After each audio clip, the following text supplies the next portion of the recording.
wa Jumuiya ya Afrika Mashariki mwaka 2017 kupitia CCM. Sasa leo baada ya kufika hapa Mbulu, nimejua kwa nini nilikuwa natamani kufika hapa, lakini nimejua kwamba uamuzi wangu wa kuhamia Chadema ni uamuzi sahihi. Hapa Mbulu ni mji mkongwe, ni mji ambao ni mji mama, ni mji ambao umezaa wilaya ya Babati, wilaya ya Karatu na wilaya ya Hanang'. Lakini ukiangalia hali ya umaskini iliyopo hapa inasikitisha sana. Ni kwa nini wananchi wa Mbulu wanaishi katika hali hii ya umaskini? Huu mji wa Mbulu ulianzishwa wakati mmoja na mji wa Nairobi. Lakini leo mji wa Nairobi umeendelea kupitiliza. Mji wa Nairobi, ofisi kuu za kimataifa ziko pale, barabara nzuri ziko pale, majumba mazuri yako pale, lakini nyinyi Mbulu mnakosa gani? Ndio maana Chadema imekuja na ajenda ya no reforms, no election, kwamba bila mabadiliko ya kanuni na sheria za uchaguzi, basi uchaguzi nchi hii hautafanyika. Hii ni kwa sababu wana Mbulu, nyie mmepokwa haki yenu ya kuchagua na kuwapeleka wawakilishi bungeni wale ambao mnawataka, lakini wale ambao mamlaka inawataka. Sasa natoa mfano mdogo tu. Kuna sheria ambayo imefanywa marekebisho mwaka jana. Hii sheria ya mafao ya viongozi wa kisiasa ilitungwa mwaka 1999.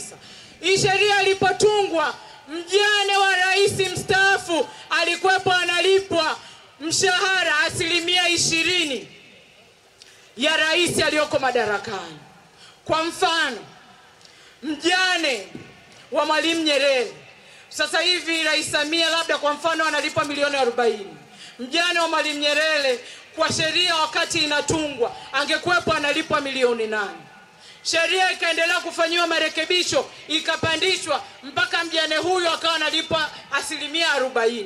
Ina maana wakapandisha kutoka milioni 8 ikapanda mpaka milioni 16. Sasa mwaka jana wakaona haitoshi, wakampandishia mjane huyu mpaka 60%. Ina maana kama rais anapokea milioni 40, huyu mjane anapokea milioni 24. Hatukatai kwamba labda wameona mjane ana shida, wakaamua wamtengenezee maisha bora.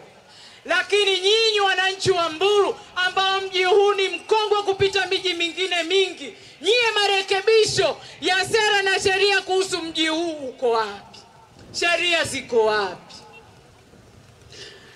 Tumetoka Karatu leo, barabara ni vumbi.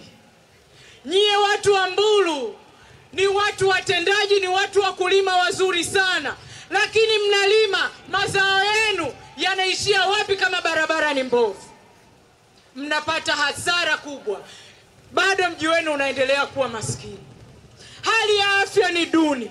Watoto wenu wana utapiamlo. Watoto wenu wana udumavu. Hawa watoto wataweza kufikiri sawa sawa kweli? Elimu ni mbovu kupitiliza.